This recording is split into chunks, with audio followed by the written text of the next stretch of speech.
예, 그 11조에 대한 말씀을 이제 1시간 더 말씀을 나눕니다. 우선 아까 14장 22절 23절 읽고 왔지만 그걸 먼저 보면 저는 마땅히 매년 토지소산의 11조를 드릴 것이며 내 하나님 여호와 앞 곧 여호와께서 그의 이름을 두시려고 택하신 곳에서 내 곡식과 포도주와 기름의 11조를 먹으며 그랬어요. 그러니까 11조 제물로 드리는 것은 곡식, 포도주, 기름, 땅에서 난 산물 중에는 그냥 꺼버리세요, 형제님. 기름, 그 다음에 또 내 소와 양의 처음 난 것을 먹고 그랬어요. 그게 전부 소도 양도 땅에서 난 산물도 전체가 다 먹는 것이 목적이다.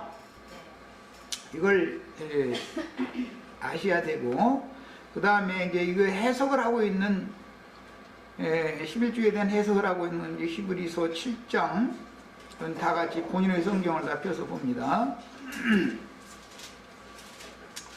거기 보면 7장 2절부터 봅니다. 아브라함이 모든 것의 10분의 1을 그에게 나누어 주니라. 여기 그는 멜기세덱이죠. 네. 그 다음에 5절 봅니다. 레위의 아들들 가운데 구약의 율법 제사장들이 11조를 받았기 때문에 지금 설명하는 말이에요. 레위의 아들들 가운데 제사장 직분을 받은 자들은 율법을 따라 아브라함의 허리에서 난 자라도 자기 형제인 백성에게서 10분을 취하라 하는 명령을 받았으나, 율법이 이렇게 돼 있다는 것이죠. 모세 율법에 레위인들에게 주라고 했으니까. 그러나 라고 하는 것은 그것은 본래의 뜻이 아니다. 지금 이거 설명하려고 그런 것이죠. 레위 족보에 들지 아니한 멜기세덱은 레위 지파가 아니지 않냐 이거예요. 멜기세덱은 아브라함에게서 10분의 1을 취하고 약속을 받은 그를 위하여 복을 빌었나니, 약속을 받은 그는 아브라함이에요. 복을 빌어준 건 멜기세덱이에요. 논란의 여지 없이 낮은 자가 높은 자에게서 축복을 받느니라. 또 여기는 이라는 건 율법 제도에 따르면 그 말이에요. 율법 제도에는 레위인들이, 즉 죽을 자들이, 레위인들은 죽죠. 멜기세덱은 죽음이 없죠. 여기는 이런 율법 말씀에 의한 레위인들은 죽을 자들이 10분의 1을 받으나, 저기는 창세기에 나오는 멜기세덱은 그 말이에요. 저기는 산다고 증거를 얻은 자가 받았느니라. 멜기세덱은 죽음이 없는 분이죠. 영원히 사는 영생하시는 하나님이었잖아요. 영생하시는 하나님 이름으로 축복도 했고, 멜기세덱이. 그래서 창세기에 나오는 멜기세덱은 산다고 증거를 얻은 자가 11조를 아브라함에게 받았어요. 율법 제도에서는 레위인들이 받는 거예요. 자, 그러면 레위인들이 받는 것은 변칙이다 그 말이에요. 하나님 원래의 뜻이 아닌 거예요. 11조는 누가 받아야 되냐면 멜기세덱이 아브라함을 통해서 받는 거예요. 믿음의 조상을 통해서 받는 거예요. 또한 10분의 1을 받는 레위도 아브라함으로 말미암아 10분의 1을 바쳤다고 할 수 있나니, 이는 아브라함은 믿음의 조상이고 레위는 야곱의 아들이죠. 아들들 중에 하나죠. 그럼 후대 사람이죠. 후대 사람은 선대의 허리에 이미 있었다 이거예요. 그렇죠? 그러니까 아브라함을 통해서 레위도 멜기세덱에게 이미 11조를 본인도 바칠 사람이지 받을 사람이 아니다. 그러니까 율법 제도는 맞은 게 아니다. 지금 그 말이죠. 원래의 뜻을 살핀 거예요. 성경이 해석을 성경대로 우리도 이렇게 따라가는 거예요. 해석을 할 때는.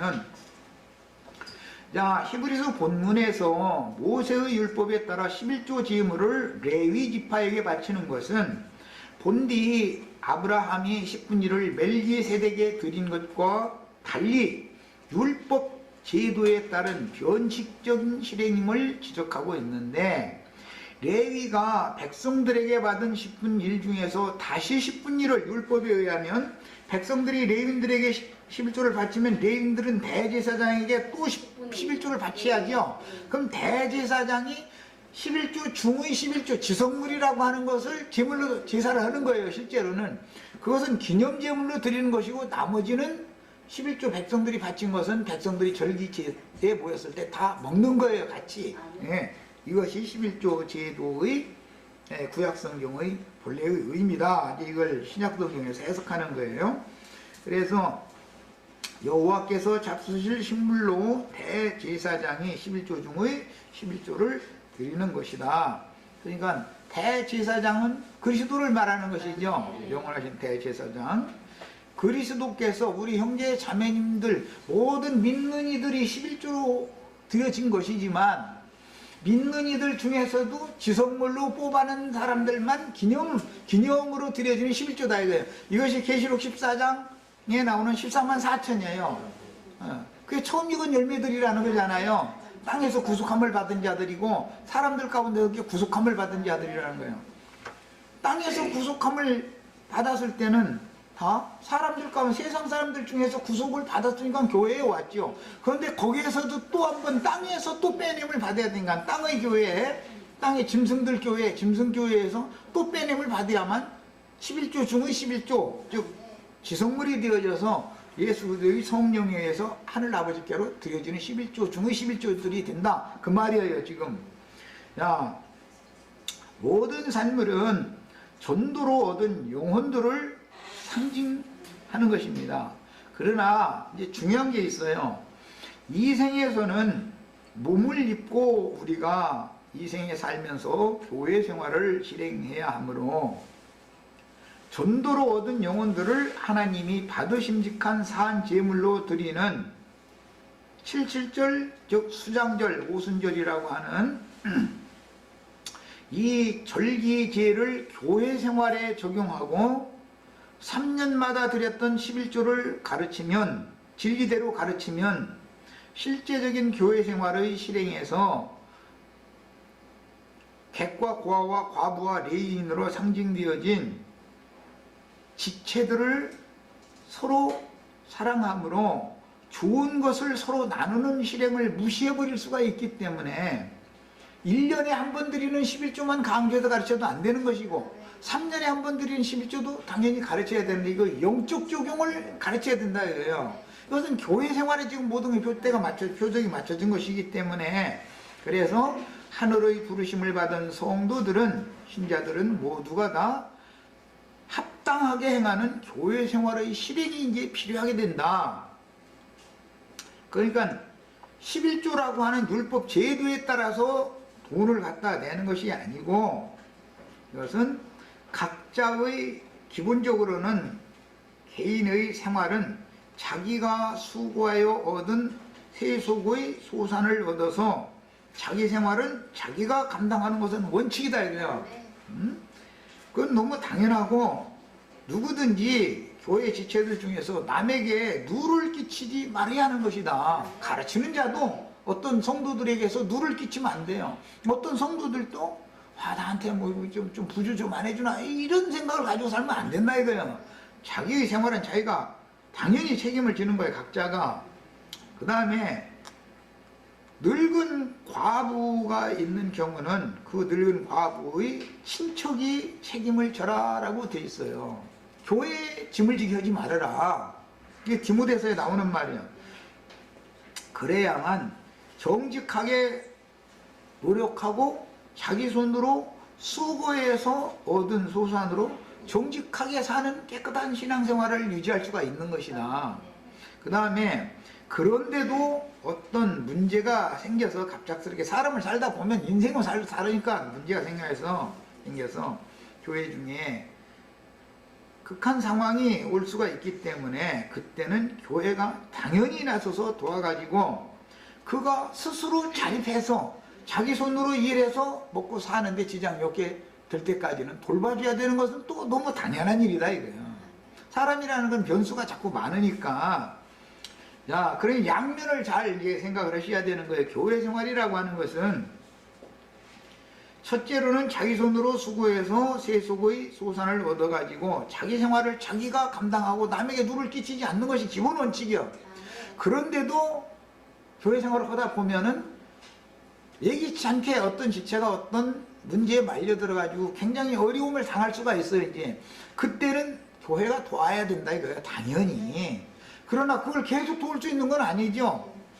어떤 문제를 도울 때는 한 번 도와주면 그 감사한 일이지, 그걸 계속 그 사람 먹여 살릴 수는 없는 거 아니야. 자, 이것이 신앙생활을 신약성경에서 지시한 말씀이다. 그 다음에 교회생활은 합당한 연보를 들여서 단체 생활의 비용을 함께 부담해야 하며, 어떤 무리의 신앙을 지도하며 목양하는 목자가 자기 가정도 책임져야 되고 단체 생활에 들어가는 모든 비용도 책임을 져야 되고, 그러면 그 사람의 교회가 된다 이 말이야. 모든 성도들이 함께 동력을 해야 되는 일이지, 어떤 사람이 돈이 제품 있어, 예를 들어서 그 사람 혼자에게 다 맡겨버려, 그러면 그 사람의 교회가 되기 때문에 돈이라는 힘이 생기는 힘이 있는 거예요. 그래서 돈을 가지고서 교회에서 권세 주장을 하게 만들어 놓으면 안 되는 거다. 교회가 십시일반에서 단체 생활에 필요한 모든 경비를 같이 내야 된다 이 말이야. 이것은 당연히. 그래서 단체 생활의 비용을 함께 부담해야 하며, 누구 한두 사람이 전담해서 교회 생활에 대한 소요되는 모든 필요들을 독단적으로 책임지게 하지 않아야 되는 것이다. 그렇기 때문에 성도들은 11조를 돈으로 내지 않는 것이다 라는 것만 가르치면 또 잘됐다, 나도 한 형제님한테 가면은 거기는 돈 안 받는다, 여기 돈 안 받아서 여기 오는 게 아니야. 우리는 진리를 따라서 신앙생활을 바르게 하고 그야말로 그리스도의 사람, 하나님의 사람이 되려고 여기 오는 것이지. 그러니까 돈이라는 것도 벌 땐 벌어야 되고 쓸 때는 써야 돼. 합당하게 사는 거예요, 사람이. 그런데 율법에 따라서 예배당처럼 그렇게 11조라는 명목으로 11조는 부자 되니까 뭐 11조 내고 그런 것이 아니다. 이거는 전혀 성경이 가르치는 바는, 세상 욕심으로 돈을 사랑하는 마음이 감춰져 가면서 돈 안 내기가 좋다 이런 신앙생활을 해서는 이것은 절대 합당한 것이 아니다 라는 것도 잘 생각을 하셔야 돼요. 사람이 움직이는 일에는 돈이 당연히 필요한 거예요.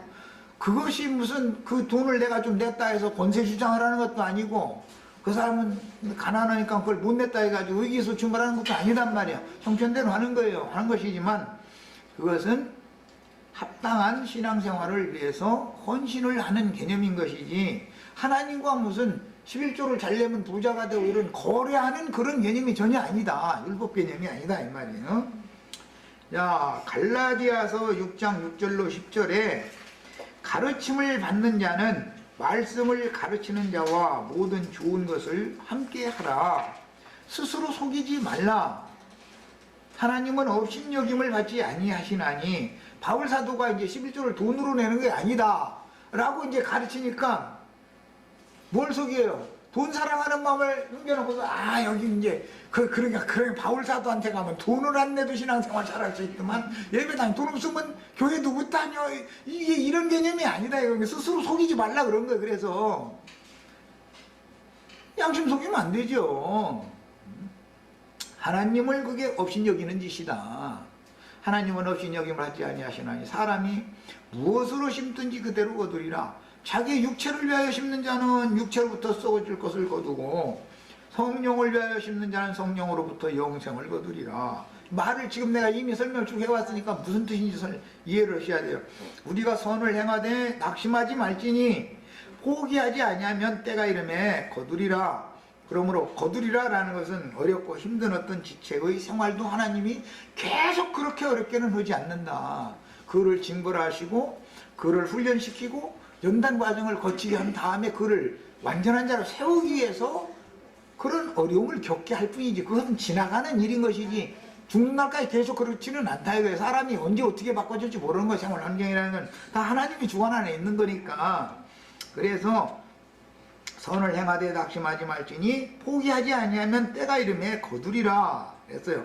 그러므로 우리는 기회 있는 대로 모든 이에게 착한 일을 하되 더욱 믿음의 가정에게 할지니라 그랬어요. 그러니까 어떤 뭐 세상에서도 지금 뭐 이제 그 종처감사법 보라고 자선 냄비 그게 구세군에서 그거 하죠. 거기다 돈 넣지 말라고 나누지 않아요. 말씀하세요. 연말에 추운데 할아버지 할머니들 어제도 뭐 신문 보니까 3만 원 가지고 겨울을 견뎌보라고 한 달에 3만 원을 뭐 준다나 뭐 연료비로 뭐 그런데 그것은 너무 아니다 해가면서 신문 났더만 그렇죠. 독거노인들 보조를 겨울이라고 조금 더 해준다 해서 3만 원을 준다는데 나라 형편이 안 되니까 그밖에 못 드리겠지. 그렇지만 연탄값은 최소한 드려야 되잖아. 근데 우리나라가 큰 소리만 뻥뻥 졌었지. 뭐 이하무개 씨가 뭐 지난번에 뭐 옷다 뭐 몇십조 단위로 갖다 다 까먹었다는데 그거 몇 천만 분의 1만 가져도 그런 할머니 할아버지들 다 겨울 따뜻하게 나게 하고도 핑핑 돌아갈 텐데 헛돈 쓰는 데는 그렇게 그냥 막 돈 액수가 얼마인지 알지도 못한 걸 다 갖다 날려버리고 큰 소리만 뻥뻥 쳤었고 이게 세상 나라에서는 뭐 공평하게 돌아가는 걸 기대가 할 필요가 없죠. 그게 어려운 일이니까. 또 그 중에서도 또 벼룩에 간을 빼먹는다고 또 그것 가지고도 도둑질해 먹는 놈들 또 생겨요 또. 하여튼 보면 참.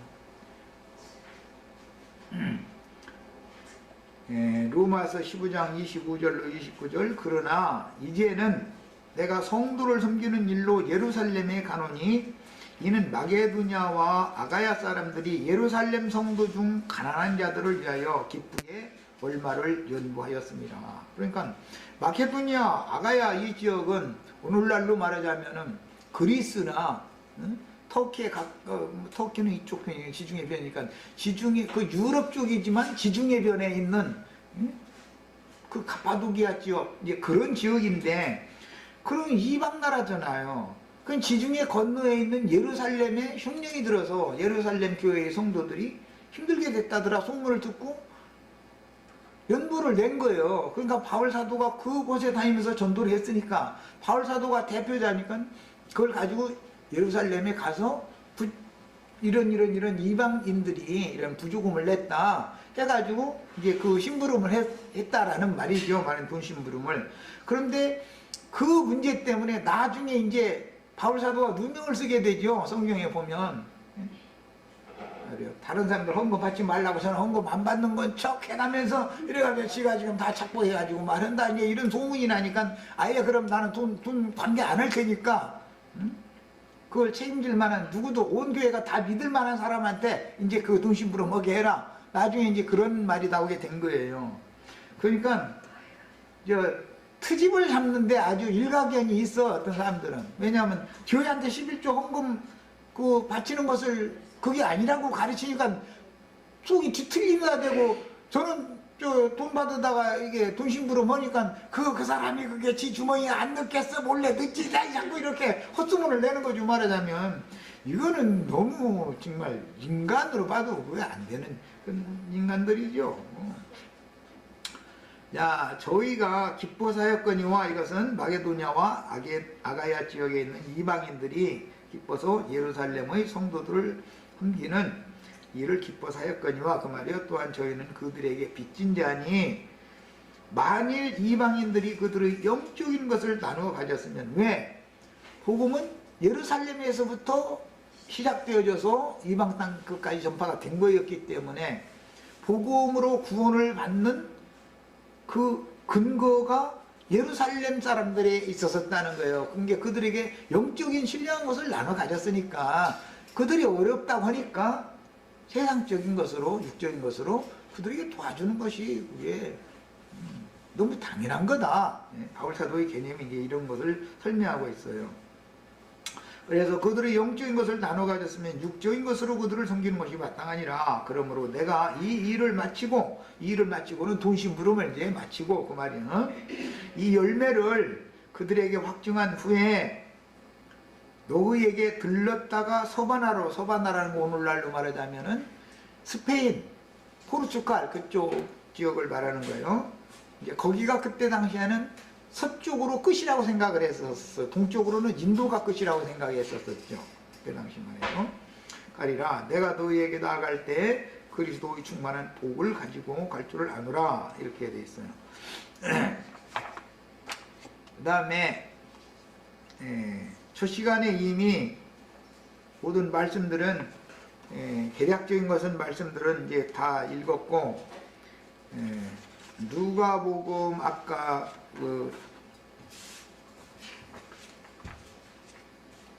아까 인용해서 누가복음 말씀을 나눴었는데 그 누가복음 말씀을 신약 성경을 좀 찾아보겠습니다. 확증을 좀 우리 지체들이 다 하라고 그러는 거예요. 먼저는 11장 42절에 한번 11조 얘기가 나오고 18장 12절에 한번 나오죠. 신약 성경에서 한번 찾아서 읽어보겠습니다. 각자 자신의 성경을 찾는 거예요. 우리는 그냥 성경에 있는 대로 하면 되는 거예요. 뭐든지. 누가복음 먼저 11장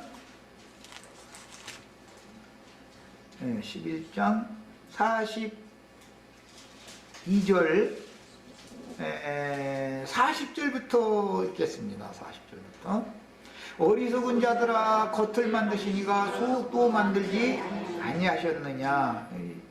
예수님 말씀 알아들겠죠? 사람의 몸을 지으신 분이 속에 마음이라는 것도 지어놨지 않냐. 양심과 마음도 지어놨지 않냐. 속도 지었다. 이제 이 말은 세상에서도 그러죠. 아이고 쑥 들여다 보이는 소리 하지마. 속을 다 사람들이 다 알고 있는 것이죠. 그 말은 양심과 마음이 자기하고 자기 생각과 맞지 않는 사람 보면 그렇게 표현하죠.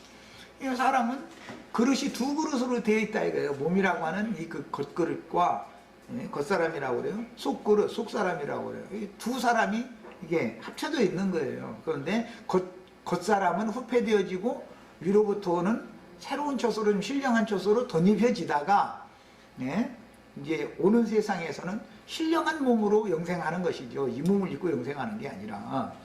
그 다음에 지금 잔과 대접의 겉은 깨끗이 하나 너희 속에는 탐욕과 악독이 가득하도다. 어리석은 자들아 겉을 만드시니가 속도 만들지 아니하셨느냐. 그러나 그 안에 있는 것으로 라는 건 너희 속에 있는 것으로 그 말이죠. 그러니까 11조 뭐 남 구제하고 뭐 드리고 이건 전부 내 속의 양심과 마음에 있는 것을 갖다 드리는 것이지 돈을 갖다 드리는 그런 개념이 아니다 이거예요. 실제 사용하는 건 돈을 사용하겠지만 구제를 할 때도 돈을 사용하지만 마음에 없는 것을 하면 받는 사람이 알아요 몰라요?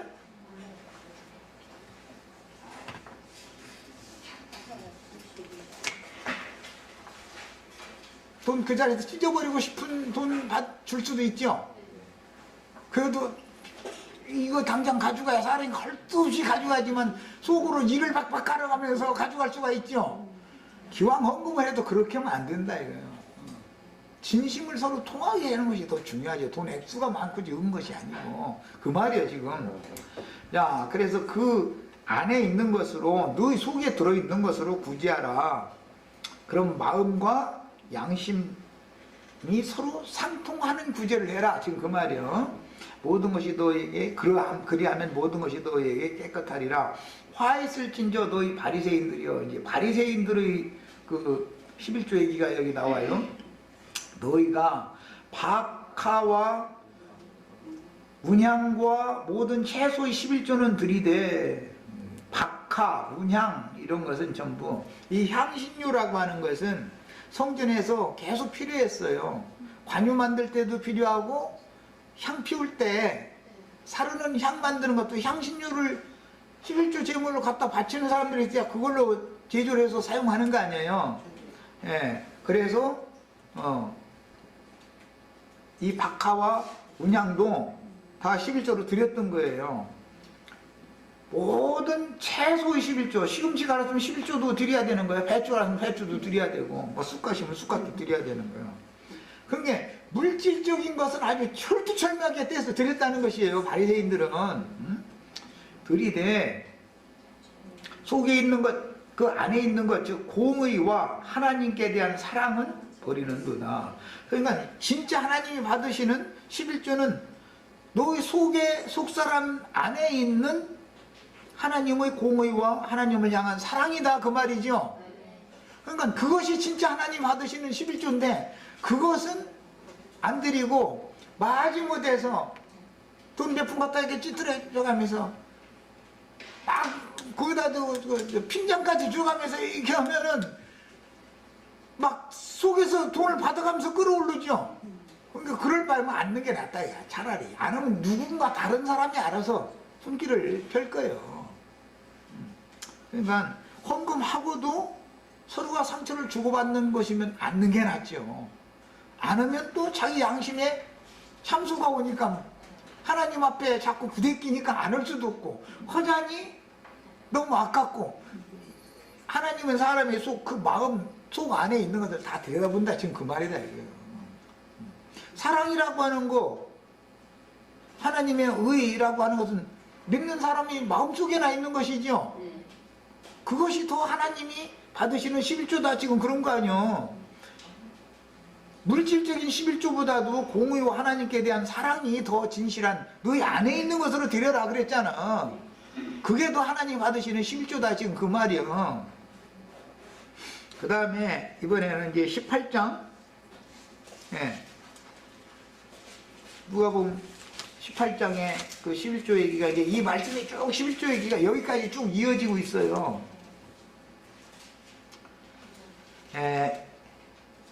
9절부터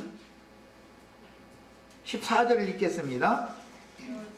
또 자기를 의롭다고 믿고 다른 사람을 멸시하는 자들에게 이 비유로 말씀하시되 두 사람이 기도하러 성전에 올라가니 하나는 바리새인이요 하나는 세리라. 바리새인은 서서 따로 기도하여 이 사람 참 아주 거룩한 사람이에요. 저 도둑놈하고 한 자리에 서 있으면 세리니까 나까지 이거 나쁜 놈으로 볼 가능성이 저쪽에 따로 자기 거룩한 데 따로 와 있는 거예요.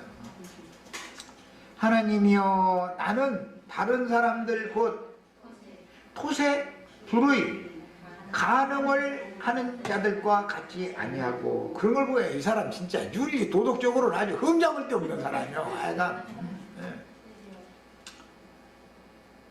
이 세리와도 같이 아니함을 감사하나이다. 그것도 그 옆에 꼭 세리가 있어가지고는 그 사람하고 자기하고 이렇게 비교해가면서 참 대단한 사람이지. 이 정도 되면 자랑할 것인지 나오는데 나는 일에 2번씩 금식하고 그 음식도 자주도 하네. 또 소득의 11조를 드리나이다.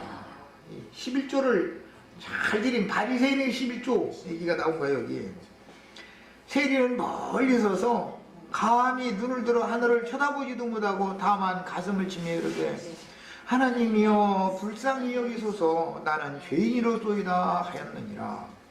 내가 너희에게 이르노니 이에 저 바리새인이 아니고 이 사람이 의롭다 하심을 받고 그의 집으로 내려갔느니라. 무릇 자기를 높이는 자는 낮아지고 자기를 낮추는 자는 높아지리라 하시니라 그랬어요.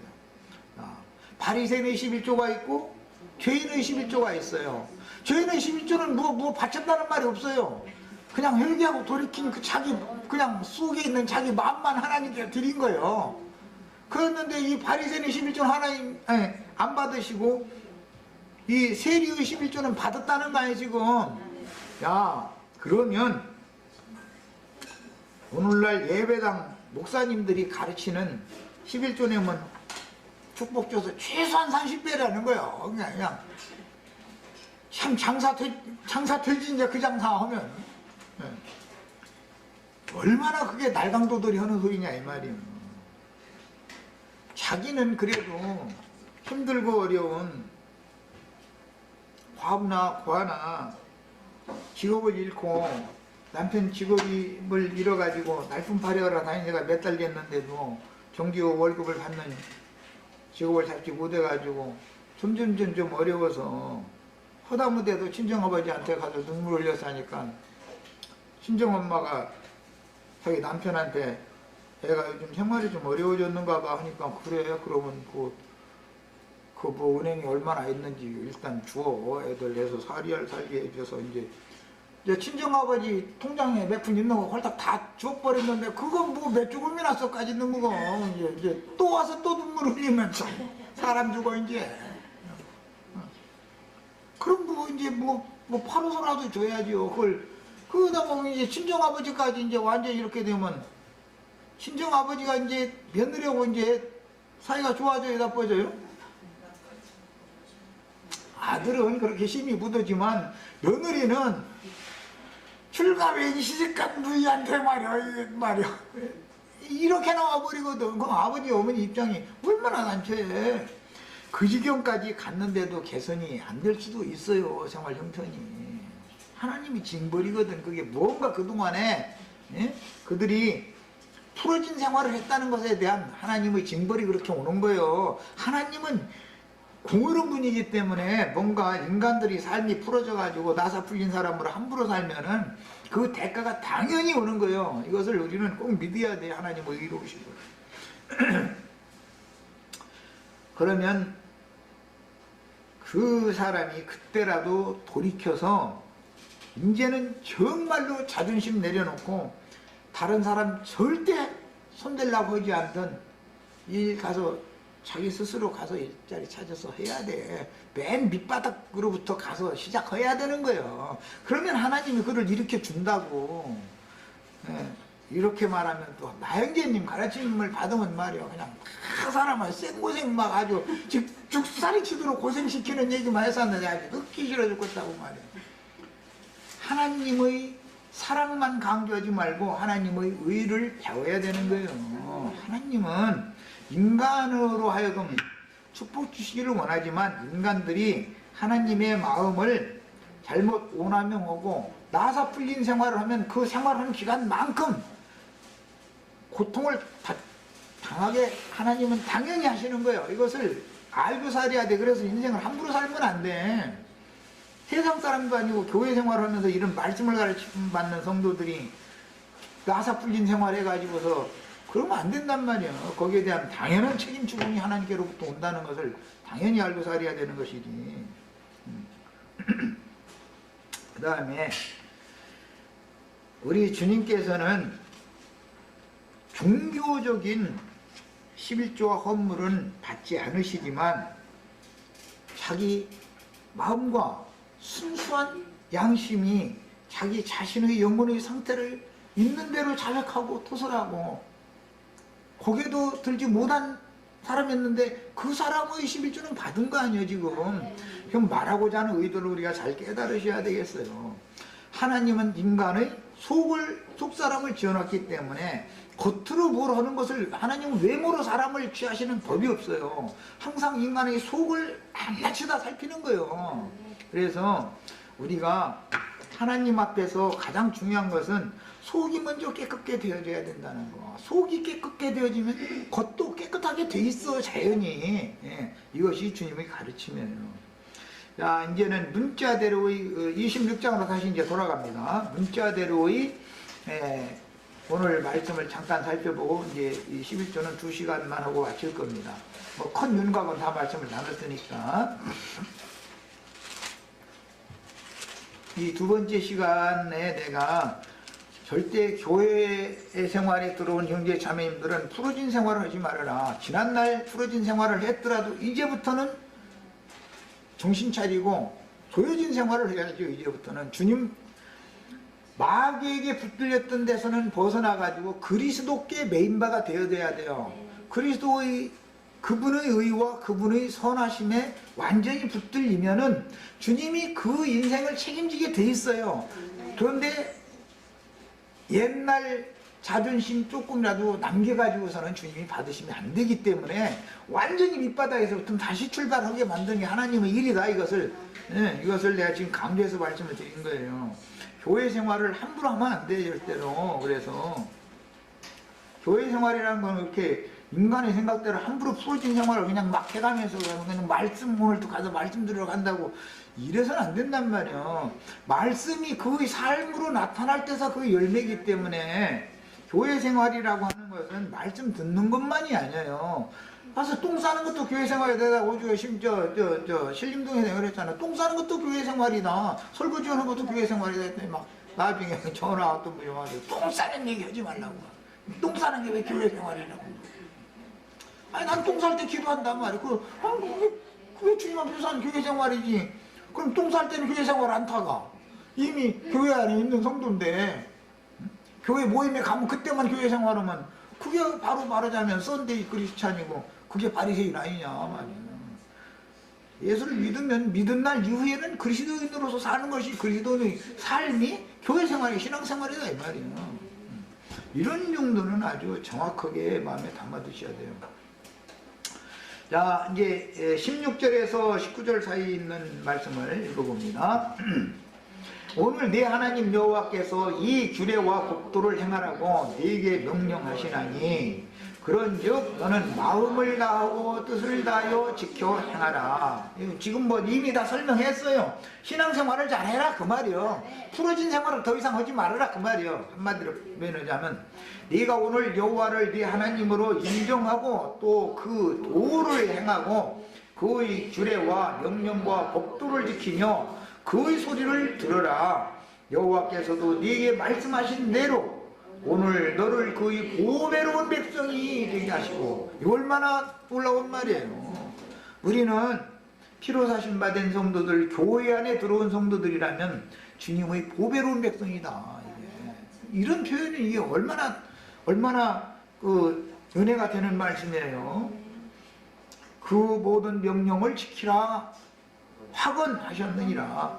그런즉 여호와께서 너를 그 지으신 모든 민족 위에 뛰어나게 하사 찬송과 명예와 영광을 삼으시고 그가 말씀하신 대로 너를 네 하나님 여호와의 성민이 되게 하시리라. 성민이라는 건 거룩한 백성이다라는 말이에요. 이런 사람을 말하는 것이지 바리새인이라는 말이 아니다. 바리새인이 그게 따로라는 말이 그게 하시듭니다 그래가지고 거룩하게 분별되었다. 그 사람들이 관념이 그거예요. 이제 그런 개념에서 그들은 오해를 하다 보니까 레위인들만 하나님을 섬기는 권위 있다라는 사상이 접목되어져 가지고 오늘날의 신부제도나 목사제도를 실행하는 이런 엉터리 성경 해석이 나온 거예요.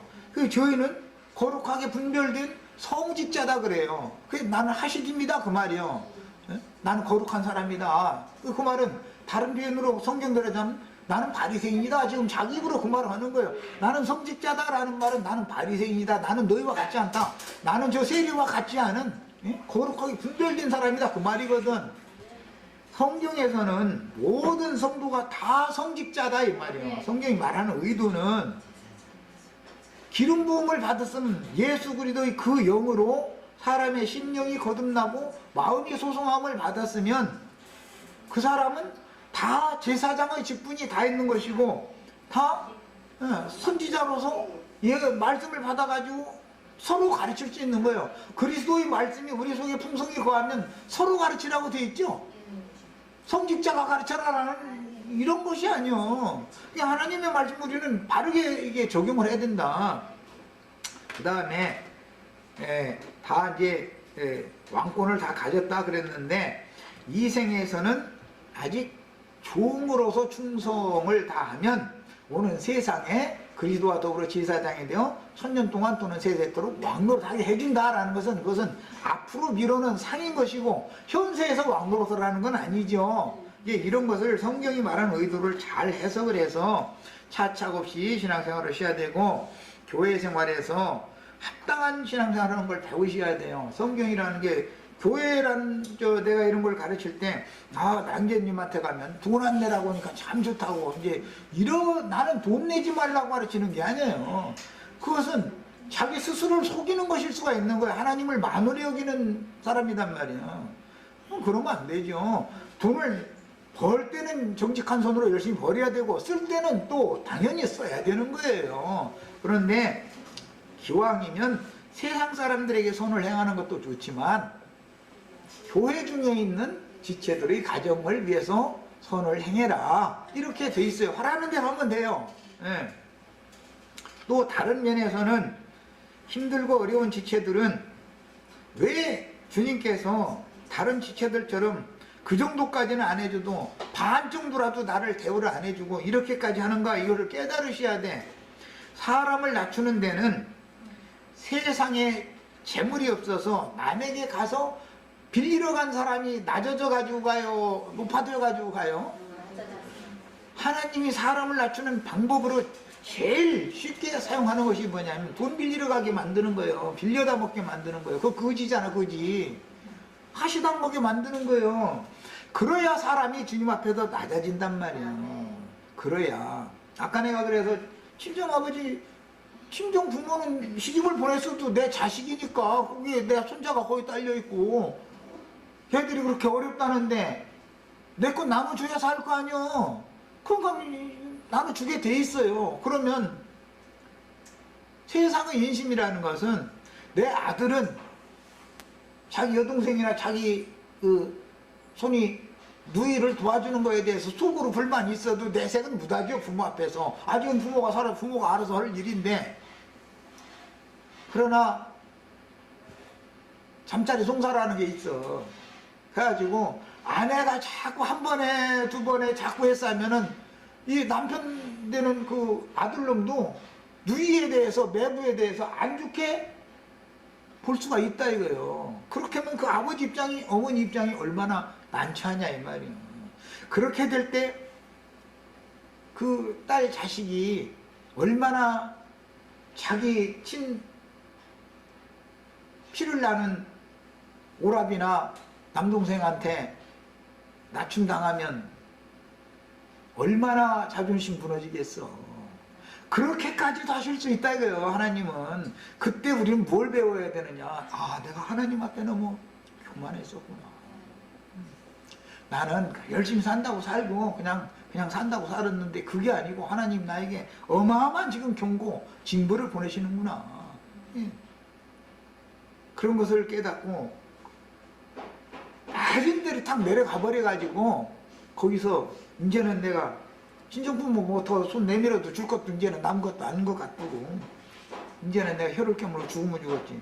친정부모한테 가서 눈물 흘리는 이런 꼴은 안 보이겠다 이러고 악착같이 해서 살면 하나님이 다 길을 열어주셔. 난 이걸 믿고 있어요. 다 하게 돼 있어. 사람이 일단 하나님 앞에서 무릎을 꿇고 굴복시키는 것이 그 과정이 지나갈 뿐인 것이지, 사람이 그렇다 해서 사람을 외모로 저 사람은 말이 저렇게 낮아져가지고 뭐 낮은 천한 일 한다고 그렇게 판단해도 안 된단 말이에요. 사람을 외모로 판단하면 안 되는 거예요. 몰라 이것은. 오래 고생하다가 5년 후에 그가 나보다 더 잘 짤지 어떻게 알아? 지가 신이야?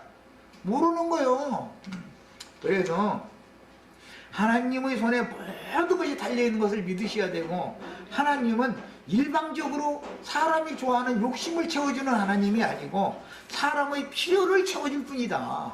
그때 인간의 욕심을 채워주는 신이 아니다 이거예요. 하나님은 이런 공의로 하나님 앞에서 배워서 함부로 절대 사시면 안 돼. 오늘 이제 26장 마무리 말씀, 그래서 꼭 한번 다시 한번 그냥 이 자리에서 다시 한번 읽고 마치겠습니다. 오늘 내 하나님 여호와께서 이 규례와 법도를 행하라고 네게 명령하시나니 그런즉 너는 마음을 다하고 뜻을 다하여 지켜 행하라. 네가 오늘 여호와를 네 하나님으로 인정하고 또 그 도를 행하고 그의 규례와 명령과 법도를 지키며 그의 소리를 들으라. 그의 소리를 들으려면 낮아져야 들려. 안 그러면은 안 들려. 이게 안 들려. 자존심이라는 것은 하나님과 나 사이를, 그게 죄성이기 때문에 자존심 그런데 문득 자기의 존재를 의식하는 마음이라는 말이야. 자존심이라고 그러죠. 자기의 존재가 없어져야 돼. 그리고 예수의 존재만 드러나야 되는 거예요. 나를 통해서. 이게 하나님이 하고자 하는 일이요. 그러니까 하나님은 이것을 먼저, 그 사람을, 주님 앞에 온 사람이면 이것을 먼저 반드시 집행을 하는 거거든. 여기에서 새로 출발을 해야 돼. 이 사람 보고 새 사람이 되었다. 새 심령과 새 마음을 가진 새 사람이다. 이렇게 말하는 거예요. 우리 형제 자매들은 교회 생활을 절대로 지금까지 어떻게 살았던지 지난 과거는 다 지나간 거고, 오늘 이후로는 하나님의 말씀을 순종하고 말씀의 엄미함, 하나님이 공의로우심, 이런 것을 잘 깨달아서 그것이 바로 하나님이 나에게 생명을 주는 사랑하십니다. 이런 걸 깨달아서 교회 생활을 차차없이 잘 행하고 남은 인생 스스로 잘 경영해서 나 성공적인 인생을 마칠 수 있기를 바랍니다. 마칩니다.